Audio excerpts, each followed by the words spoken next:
Hello, অনেকদিন পরে WF এসেছি। ডাব্লিউএফ আপনারা দেখতে পাচ্ছেন, বিশাল ব্যস্ত, সব ব্যস্ত।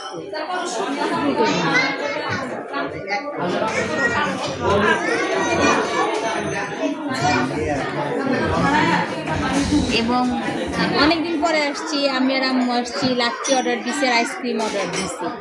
তো মনে হলো যে একটু মানে ঈদ, আসলে ঈদ গেছে কালকে, কিন্তু বাজার দেখে মনে হচ্ছে না যে ঈদ গেছে। বাজার কিন্তু সব খোলা, বাজার সব খোলা। এখন অর্ডার দিছি, 20 মিনিট সময় লাগবে। তো মনে হলো এই সুযোগে একটা ভিডিও বানাই।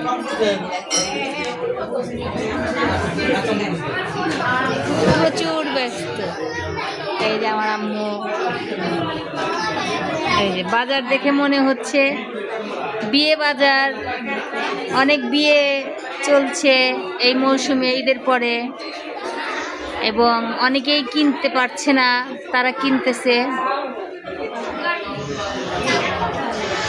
প্রচুর ব্যস্ত,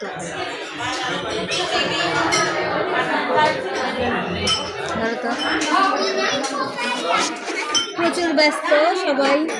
আর হচ্ছে যে অনেকে কেনাকাটা করতেছে। তো আমি শুনছি আর কি, যে রোজার ঈদ হোক আর কোরবানির ঈদ হোক, ঈদের পরের দিন আসলে প্রচুর বেচা কেনা হয়। সেটা ঈদ মানে বিয়ে বা যে কোনো অনুষ্ঠান পারপাস হোক আর কেনাকাটা পারপাস হোক, যে কোনো ইয়েতেই হোক না কেন, বাজার কিন্তু পুরোদমে খোলা।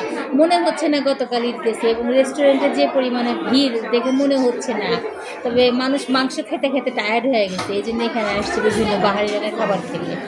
তো রেস্টুরেন্টগুলো আসলে এই সময় যে কোনো অনুষ্ঠানে প্রচুর ভিড় হয়। তো ঠিক আছে, আমরা ফালুদার আইসক্রিম আর লাচ্ছি চলে আসলে আমরা সেটাও আপনাদেরকে দেখাবো। তো